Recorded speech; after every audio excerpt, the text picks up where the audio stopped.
தமிழகம் எங்கும் Max Gold cash for your gold. Max Gold நீங்க தங்க மட்டும் இல்லைங்க, பிளாட்டினம், டைமண்ட், சில்வர், ரூபினி எதை வேணாலும் விற்கலாம். உங்களுக்கான பணம் ரொக்கமா கையிலயோ இல்லைன்னா பேங்க் அக்கௌண்ட்லயோ உடனடியாக செலுத்திடுவாங்க. மார்க்கெட் மதிப்பை விட 100 ரூபாய் ஒரு கிராமுக்கு உங்களுக்கு கூடுதலாக கிடைக்கும். தமிழ்நாடு முழுக்க டோர் ஸ்டெப் சர்வீஸும் இவங்க ப்ரொவைட் பண்றாங்க. உங்களுக்கு கோல்ட விற்கணும்னு அதுக்கு ஒரே ஒரு பெஸ்ட் பிளேஸ் மேக்ஸ் கோல்டு தான். கால் 04445454545. வணக்கம்.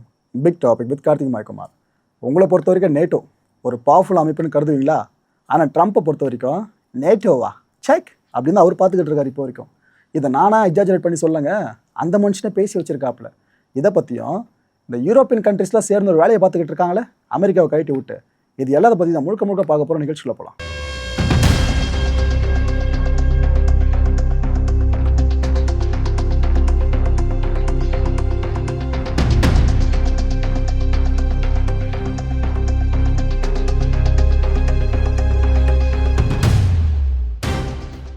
இந்த ஈரானியன் ஸ்டேட் டிவி இருக்குல்ல, இவங்க என்ன தெரியுமா ஒரு செய்தி ரிப்போர்ட் பண்ணியிருக்காங்க.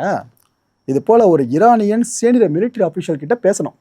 அவர் என்ன சொல்கிறாப்புல, இது போல் ஹார்முஸை ஃபுல்லாக ஓப்பன் பண்ணி இருந்தாலும் அங்கே போகிற வெசல்ஸ் இருக்குல்ல, அது எல்லாமே ஈரான் சொல்கிற ரூட்டில் மட்டும்தான் பயணிக்கணும், மற்ற இடத்துல பயணிக்கக்கூடாதுன்னு அவங்க சொல்கிறதா சொல்லியிருக்காங்க.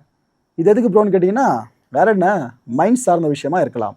ஓகே, இதில் வேறு பெர்மிஷன் வாங்கணுமாங்க, ஐஆர்ஜிசி நேவி கிட்ட பெர்மிஷன் வாங்கணுமா. அப்படி வாங்குறவங்க மட்டும்தான் கப்பலை இந்த பகுதி வழியாக இயக்கிறதுக்கு அனுமதிக்கப்படுவார்கள்னு அந்த ஈரான் ஸ்டேட் டிவி இப்போ ஒரு நியூஸை பப்ளிஷ் பண்ணியிருக்கு. அதுவும் குறிப்பாக இந்த மிலிட்ரி வெசல்ஸ் இருக்குல்ல, இந்த கடற்படை சார்ந்த கப்பல்கள்லாம், இதெல்லாம் யாருமே பயன்படுத்தக்கூடாதுன்றாங்க. அதெல்லாம் அந்த பக்கம் வரவே கூட திருப்பி அனுப்பிச்சிடுவோம். ஒன்லி இந்த கமர்ஷியல் வெசல்ஸ் இருக்குல்ல, இந்த டேங்கர்ஸ் ஆயிலை கொண்டு போகிறது, கேஸை கொண்டு போகிறதுன்னு, இது போல் சரக்கு கப்பல்கள் வந்து போய்க்கலாம். மிலிட்ரி கப்பல் அலோவ் பண்ண மாட்டோன்னு அங்கே சொல்லியிருக்காங்க. ஓகே, இந்த ஷிப்பிங் கம்பெனிஸ் இருக்குல்ல, அதெல்லாம் இப்போ தலையாட்டிட்டு ஓகே நாங்கள் உடனே கப்பலை கொண்டு போகிறோம் அப்படின்னு நான் சொல்ல போகிறாங்க. பயத்தில் இருக்காங்க இன்னும் அவங்க. ஏன்னா அவங்க நல்லா தெரியும், ஏப்பா இன்றைக்கி ஓகேன்னு நாளைக்கு இல்லைன்னு சொல்லி இழுத்து மூடுவாங்க, யாருக்கு பிரச்சனை கடைசியில் நம்மளு தான் வரப்போகுதுன்னு அவங்க பயந்துக்கிட்டு இருக்காங்க. அந்த பயத்தோட வெளிப்பாடு சில பெரிய பெரிய கம்பெனிஸ் இங்கே முன் வச்சுருக்காங்க. ஆக்சுவலாக அந்த கம்பெனிஸோட பேர் அவங்க வெளியிட விரும்பலை, ஆனால் பெரிய பெரிய நியூஸ் ஏஜென்சி கிட்ட அந்த கம்பெனிஸ் பேசியிருக்கு. என்ன சொல்கிறாங்களாம்மா, ஏங்க ஏதோ அனௌன்ஸ் பண்ணிட்டாங்க, புரியுது ரெண்டு தரப்போ ஈரானும் அமெரிக்காவும், ஆனால் நிலைமை அங்கே பழைய மாதிரி மாறினதான் எங்களுக்கு தெரியலன்னு சொல்கிறாங்க. இது வரைக்கும் மாறின மாதிரி தெரிலன்றாங்க. நாங்கள் இப்போதைக்கு அன்னெசரியாக ரிஸ்க்லாம் எடுக்க விரும்பலைங்க.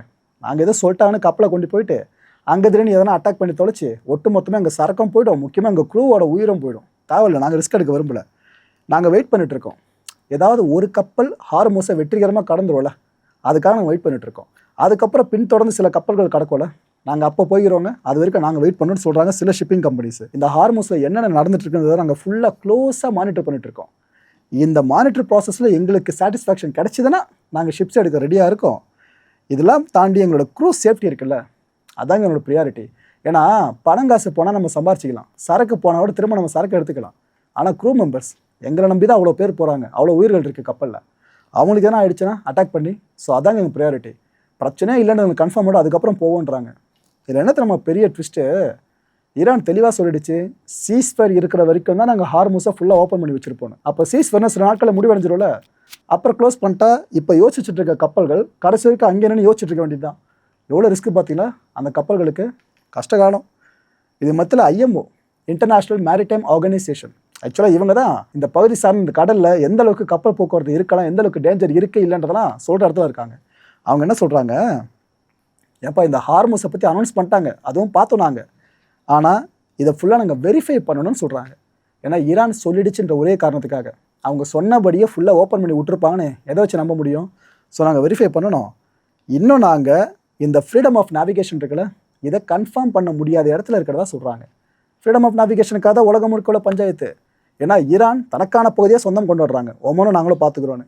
ஆனால் உலக நாடுகள் என்ன சொல்லுது, ஏன்ப்பா சர்வதேச வாட்டர்ஸ் பாரு, இன்டர்நேஷனல் வாட்டர்ஸ்பா, அந்த பகுதி சார்ந்து என்ன போயிட்டு வந்தால் உங்களுக்கு என்னன்ற மாதிரி அவங்க கேட்குறாங்க. அங்கே தான் பிரச்சனை முட்டிக்குதுல.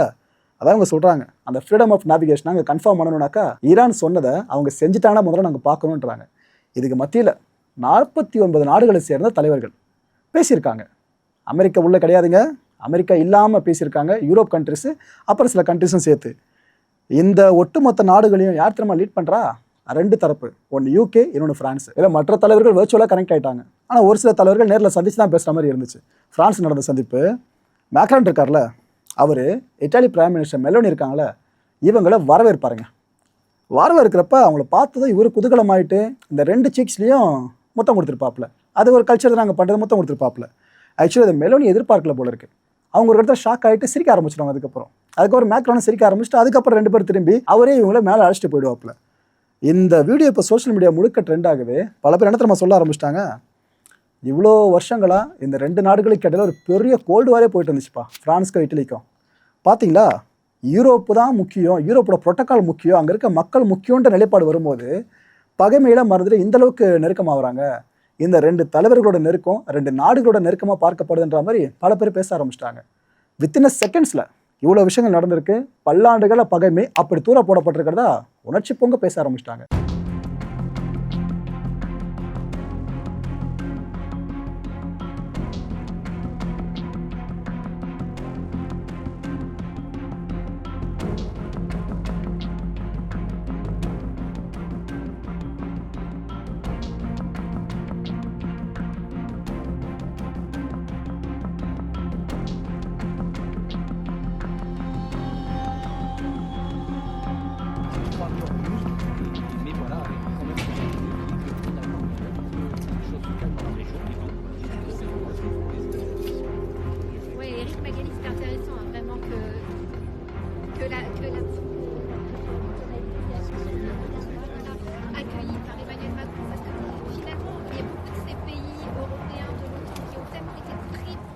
இட்டலி பிரைம் மினிஸ்டர் மெலோனி அவங்க என்னென்ன சொன்னாங்கன்னு பார்த்தீங்கன்னா, ஈரான் இந்த மிடில் ஈஸ்ட் கிரைசிஸ் இருக்குல்ல, இது எல்லாத்தையும் முடிக்கிறது சார்ந்து யோசிக்கணும்னு சொல்கிறாங்க. நீங்கள் ரொம்ப முக்கியமான விஷயமே, ஈரான் கிட்ட ஏதோ நியூக்ளியர் வெப்பனை உருவாக்குற ஆசை இருக்கிறதா அமெரிக்கா கிளைம் பண்ணிட்டு இருக்குல்ல. ஒருவேளை அந்த ஆசை இருக்குனாக்கா ஈரான் அதை கிவ் அப் பண்ணிடணும். அதாவது இவ்வளோ பிரச்சனையும் வேணாமே, நியூக்ளியர் வெப்பன் கிவ் அப் பண்ணுறதுன்னு நீங்கள் கேட்குறாங்க. அண்டு இந்த ஷிப்பிங் இருக்குல்ல, இதை ஃபுல்லாக நாங்கள் ஹார்மூஸில் ஆரம்பிக்கிறதுக்கு முன்னாடி அங்கே இருக்க மைன்ஸ் எல்லாத்தையும் கிளியர் பண்ணணும்னு சொல்கிறாங்க. ஏன்னா மைன்ஸ் இருந்து ஷிப்பிங் ஆரம்பித்த பிரச்சனை இவ்வளோ பெருசாக வெடிக்க யோசிச்சு பார்க்க முடியுதா? அதான் அவங்க சொல்கிறாங்க. அண்ட் நாங்கள் இதெல்லாம் பண்ணுறதுனால நாங்கள் ஏதோ அஃபர்சிவாக பண்ணுறோன்னு நினைக்காதீங்க, டிஃபென்சிவுக்காக பண்ணுறோம். It means purely defensive mission இதுன்னு சொல்கிறாங்க. இது வேறு யாருக்கும் அவங்க சொல்லலை, ஈரானுக்கு சொல்கிறாங்க. ஏன்பா நாங்கள் அமெரிக்காவை கைட்டு விட்டு யூரோப்லாம் சேர்ந்து ஏதோ ஒரு வேலையை பண்ணுறோம், அது ஈரானுக்கு எதிராக பண்ணுறோன்னு நினச்சிடாதீங்க. நாங்கள் மைன்ஸ் எல்லாம் கிளியர் பண்ணுறதுக்காக ஒன்று சேர்ந்துருக்கோம் அப்படின்ட்டு ஈரான் கிட்ட கெத்தாக பேசாமல் கொஞ்சம் பாலிஷாக பேசியிருக்காங்க. புரியுதா? அண்ட் இட்டலி சில நேவல் யூனிட்ஸை இந்த ப்ராசஸ்க்காக நாங்கள் கொடுக்க போகிறோம்னு சொல்லியிருக்காங்க. இந்த மைண்ட்ஸை கிளியர் பண்ணுற வேலை இருக்குல்ல, அதுக்காக. ஆக்சுவலாக அது எங்கே ஆரம்பிச்சு தெரியுதா?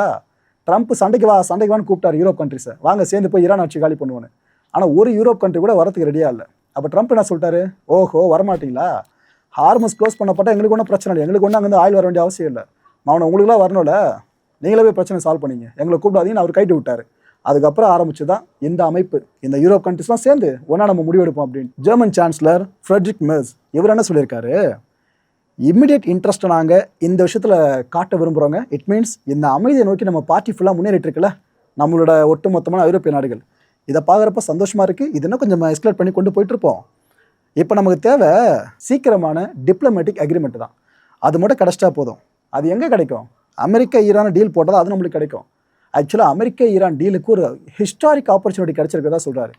இந்த தருணத்தை மிஸ் பண்ணிட்டா இதுக்கப்புறம் எப்போ டீலை போடுவீங்கன்னு தெரியாது, திரும்ப எப்போ உலகம் பிரச்சனையை ஃபேஸ் பண்ணணும்னு தெரியாது. அதனால் இந்த வாய்ப்பை கரெக்டாக பயன்படுத்திக்கணும். ஒரு நல்ல செய்தி நாங்கள் எதிர்பார்த்துக்கிட்டு இருக்கோம். அது என்ன தெரியுமா? Toll free Hormuz. ஈரான் சொல்லிச்சுல, டோல் கட்டணம் ஹார்மூஸில் வசூலிக்கப்படும் சொல்லிட்டு. ஆனால் யூரோப் என்ன கேட்குறாங்க தெரியுதா? எப்பா காசு வாங்காமல் கப்பல்களை போக விட்டுருங்கப்பா அப்படின்றாங்க. ஈரான் போட்டிருக்க கணக்குப்படி பார்த்தீங்கன்னா ஒன்று ஒரு பேரலுக்கு $1 அப்படின்ற விதத்தில் வசூலிப்பாங்க. அப்படி இல்லையா, ஒரு கப்பலுக்கு 12 கோடி ரூபாய் இந்திய ரூபாய் மதிப்பில் இதை கொடுத்துட்டு போங்கன்னு சொல்லுவாங்க. இது எதுவுமே கொடுக்க மாட்டோம், அதனால முடியாதுன்றதான் ஐரோப்போட ஸ்டாண்டாக இருக்குது. இப்போ தெரியுதா எதுக்கெல்லாம் ஒன்றா சேர்ந்துருக்காங்கன்னு சொல்லிட்டு? எங்களோட ஆர்ம்டு ஃபோர்ஸ் இருக்குல்ல, அவங்க இந்த மைண்ட் கிளியரிங் வேலைக்கு அனுப்பி வைக்கப்படுவாங்கன்னு ஜெர்மன் சைடில் ஒரு சொல்லியிருக்காருங்க. ஸோ எல்லாருமே ஈரான் படை எதிர்த்து சண்டை போகிறதுக்கு போல அங்கே இருக்க மைண்ட்ஸை ஃபுல்லாக கிளியர் பண்ண தான் ஒன்று சேர்ந்துருக்காங்க. அடுத்து மேக்ரான், ஃப்ரான்ஸோட அதிபர், இவர் என்ன சொல்கிறாரு, ஹார்மோஸ் இஷ்யூ இருக்குல்ல, இது இந்த ஒட்டுமொத்த கிரகத்தையும் பாதிச்சிருக்கு. இந்த நாடு அந்த நாடுன்னு இல்லை, எல்லா நாடுகளையும் ஒரு வழியாக்கி வச்சிருக்கு. குளோபல் எக்கானமி இருக்குல்ல, அது மிகப்பெரிய அச்சுறுத்தலின் கீழே இருக்குது. ஒரு சீஸ்ஃபயரும் ஒழுங்காக ஃபாலோ பண்ணப்படணும் அப்படின்றாரு. அதாவது ஈரான் அமெரிக்கா இடையில இருக்க சீஸ்ஃபயராக இருந்தாலும் சரி, லெபனான் சீஸ்ஃபயராக இருந்தாலும் சரி, எல்லாத்தையும் ஒழுங்காக ஃபாலோ பண்ணணும். டிப்ளமசியால் மட்டும்தான் நம்மளால் அடுத்த லெவலுக்கு கூட்டு போக முடியுமே தவிர அமைதியை நோக்கி மற்ற எதாலும் கூட்டு போக முடியாதுன்றார். இட் மீன்ஸ் போர் கூட அதுக்கு ஒரு தீர்வாக இருக்காதுன்னு சொல்கிறாரு. இவங்களெல்லாம் தாண்டி யூகே பிரைம் மினிஸ்டர் ஸ்டர்மர் அவர் என்ன சொல்லியிருக்காரு, ஹார்மூஸை கம்ப்ளீட்டாக ஓப்பன் பண்ணியிருக்கீங்களே, நல்ல செய்தி தான், எனக்கு ஒரு நல்ல செய்தி தான். ஆனால் இதுக்கு பெர்மனன்ட் சொல்யூஷன் வேணும். அப்பப்போ அடிச்சிக்கிறது, அப்புறம் நீங்கள் ஃபுல்லாக பிளாக் பண்ணி வச்சுருது, அதுக்கப்புறம் சில வாரங்கள் கழிச்சு ஓப்பன் பண்ணுறது, திரும்ப நீங்கள் பிளாக் பண்ணுறது, இதெல்லாம் தேவையில்லை. பெர்மனண்ட்டாக ஹார்மூஸ் எப்போவுமே ஓப்பன்லேயே இருக்கணும். அதுவும் எந்த டோல்ஸும் இருக்கக்கூடாது, எந்த ரெஸ்ட்ரிக்ஷன்ஸும் இருக்கக்கூடாதுன்னு சொல்கிறாரு. இது ஈரான் ஒத்துக்கணும். ஒத்துப்பாங்களா? இந்த ஷிப்பிங் இருக்குல்ல, அங்கே எல்லாமே இயல்பு நிலைக்கு திரும்பின பிற்பாடு தான் ஆரம்பிக்கிற மாதிரி இருக்கும், உடனே ஆரம்பிக்கிறது கஷ்டன்ற மாதிரியும் அவர் சொல்லியிருக்காரு. இவ்வளோ விஷயம் ஸ்டாமர் சொல்லியிருக்காருல, இதுக்கு முன்னாடியே பல விஷயம் சொல்லியிருந்தாரு. எக்ஸாக்டாக இதே விஷயத்த ரிசம்பிள் பண்ணுற மாதிரி தான் அவரும் சொல்லியிருந்தாப்புல. அது எல்லாம் சேர்த்து இப்போ முழுமையாக பாருங்க, அவரோட குரலே கேளுங்க, தெளிவாக புரிஞ்சிடும் உங்களுக்கு. Thank you very much, Emmanuel. We just had a very productive meeting, bringing together 49 countries around a very simple message and proposition that the world needs the Strait of Hormuz fully open, because that is how we keep prices down for our people and stop the global economic damage. So we've all agreed there was real unity in the meeting that we've just had. We want to see a return to talks and a lasting agreement, including the reopening of the strait. We welcome the announcement that was made during our meeting, but we need to make sure that that is both lasting and a workable proposal.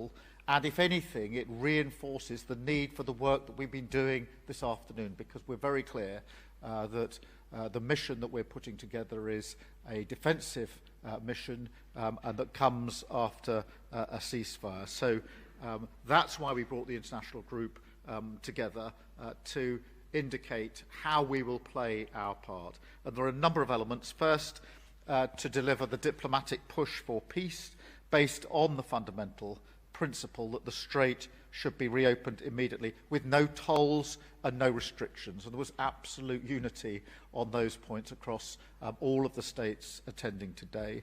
And that transcends the other differences that countries who are with us this afternoon may have, because the whole world needs to see a solution here. Second, that we need to manage the economic shock by avoiding unnecessary trade restrictions, supporting energy and food security, and supporting industry so that shipping can resume as soon as conditions permit. Thirdly, and crucially, we agreed to accelerate our military planning. I can confirm that along with France, the UK will lead a multinational mission to protect freedom of navigation as soon as conditions allow.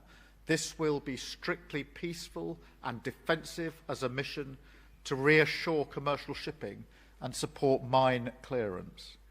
We invite all nations with an interest in the free flow of global trade to join us. Some have already indicated their readiness to contribute. We will take this forward with a military planning conference in London next week, where we will announce more detail on the composition of the mission, and over a dozen countries have already offered to contribute assets. But look, reopening the strait is a global necessity and a global responsibility. We need to act to get global energy and trade flowing freely again to bring down prices for working people. Our citizens need to see a return to peace and stability, and we will play our full part. Thank you, Emmanuel. Merci beaucoup. நான் bro, Europe இந்தளவு கெத்து காட்ட ஆரம்பிச்சிருச்சு, அப்போ நேட்டோட கதி அப்படின்னு கேட்பீங்க. இந்த கேள்வியை ட்ரம்ப் கிட்ட தான் கேட்கணும். ட்ரம்ப் இப்போ என்ன நம்ம சொல்லியிருக்காரு? Useless NATO. நான் பயன்படுத்துகிற வார்த்தை இல்லை, ட்ரம்ப் பயன்படுத்துகிற வார்த்தை. ஹார்மூஸ்லேருந்து தள்ளியே இருங்க, அவனை கூப்பிட்டா இப்போ யாருமே சண்டைக்கு வரல, இப்போ மட்டுமா அப்படின்ற மாதிரி அவர் கடுப்பில் இருக்கார். அதை யூரோப் பார்த்துட்டு இருக்க இந்த வேலை இருக்குது பார்த்தீங்களா, அவங்க ஒன்றா சேர்ந்து அமெரிக்கா கைட்டு விட்டு, இன்ஃபேக்ட் அவங்க கைட்டு விடல, இவர் வாய் அதிகமாக பேசுவதான் கண்டுக்கிட்டாங்க அவங்க. ட்ரம்ப்போட மனநிலை இப்போ ஒட்டுமொத்தமாக யூரோப் எதிர்ப்புன்ற மாதிரி மாறிட்டு இருக்கு. யூரோப்புக்கும் அமெரிக்கா விட்டு விலகி நாம சுயாதீனமாக செயல்படுவோன்ற முடிவுக்கு வர ஆரம்பிச்சிட்டாங்க. உலகம் ஒரு பெரிய டிரான்ஸ்ஃபர்மேஷனை பார்த்துட்டு இருக்கல. மக்கள் இந்த கான்டென்ட்டை பொறுத்த மனசு ஒரு வினா இருக்க முடிஞ்சதுக்கான பதில் கீழே கமெண்ட் செக்ஷனில் கமெண்ட் லீவ் பண்ணுங்க. அப்படின்னா உண்மையிலே நேட்டோ டம்மி தான் போல இருக்கே. இதுக்கு முன்னாடி புட்டின் அவர்கள் சொல்லும் கூட பெருசாக நம்ம நம்பலை. ஆனால் இப்போ நடக்கிறதெல்லாம் பார்க்குறப்ப அப்படி தான் போல இருக்குது. ஏன்னா உள்ளுக்குள்ளே இருக்கிறவனுக்குள்ளேயே ஒற்றுமை இல்லை, அதங்க கிளியராக தெரியுது. அதுவும் அதோட கொள்கை இருக்குல்ல, நம்ம முதல்ல அடிக்கக்கூடாதுப்பா, நம்மளை அடித்தானா திருப்பி நம்மளாம் சேர்ந்து போய் அடிப்போன்னு. அந்த பேசிக் கொள்கையே சில முக்கியமான உறுப்பினர்களுக்கு உள்ளுக்குள்ளே புரியலன்றதான் இது வரைக்கும் அதிசயமாக இருக்குது. அடுத்த நிகழ்ச்சி சந்திக்கலாம். நன்றி, வணக்கம். தமிழகம் எங்கும் Max Gold, cash for your gold. Max Gold நீங்க தங்க மட்டும் இல்லைங்க, பிளாட்டினம், டைமண்ட், சில்வர், ரூபினி எதை வேணாலும் விற்கலாம். உங்களுக்கான பணம் ரொக்கமா கையிலயோ இல்லைன்னா பேங்க் அக்கௌண்ட்லயோ உடனடியாக செலுத்திடுவாங்க. மார்க்கெட் மதிப்பை விட 100 ரூபாய் ஒரு கிராமுக்கு உங்களுக்கு கூடுதலா கிடைக்கும். தமிழ்நாடு முழுக்க டோர் ஸ்டெப் சர்வீஸும் இவங்க ப்ரொவைட் பண்றாங்க. உங்களுக்கு கோல்ட விற்கணும்னா அதுக்கு ஒரே ஒரு பெஸ்ட் பிளேஸ் மேக்ஸ் கோல்டு தான். கால் 04445454545. என் அன்பார்ந்த மாயம் ஸ்டுடியோஸ் நேயர்களே, மாயம் பக்தின்னு ஆன்மீகத்துக்காக பிரத்யேகமா ஒரு சேனலை கொண்டு வந்திருக்கோம். மறக்காம சப்ஸ்கிரைப் பண்ணி அந்த சேனலுக்கு உங்களோட ஆதரவை மனப்பூர்வமா தெரிவிங்க. வணக்கம் மாயம் ஸ்டுடியோஸ் நண்பர்களே. மாயம் ட்ரெண்ட்ஸ் அப்படின்ற ஒரு புதிய ஃபேஸ்புக் பேஜை ஓப்பன் பண்ணியிருக்கோம். நீங்கள் யூடியூப்பில் பார்த்துட்டு இருக்கீங்களா நம்மளோட கான்டென்ட்ஸ்லாம், இதெல்லாம் விட ஒரு படி மேலே ரொம்ப கிறிஸ்பாகவும் ரொம்ப சூப்பராகவும் நிறைய கான்டென்ட்ஸ் உங்களுக்கு இந்த பேஜில் காத்துட்டு இருக்குங்க. ஸோ உடனடியாக ஃபேஸ்புக் பிளாட்ஃபார்ம் போங்க, மாயம் ட்ரெண்ட்ஸ்னு டைப் பண்ணி சர்ச் பண்ணி நம்ம பேஜை ஃபாலோ பண்ணுங்கள். அப்படியே நம்ம சேனலையும் நீங்கள் சப்ஸ்கிரைப் பண்ணிட்டீங்க அப்படின்னா இன்னும் நிறைய புது புது கான்டென்ட்ஸை உங்களுக்காக ப்ரொடியூஸ் பண்ணி கொடுத்துக்கிட்டே இருப்பாங்க. நீங்கள் பண்ணுற ஒவ்வொரு சப்ஸ்கிரிப்ஷனும் எங்களுக்கு பெரிய மோட்டிவேஷனாக அமையும்.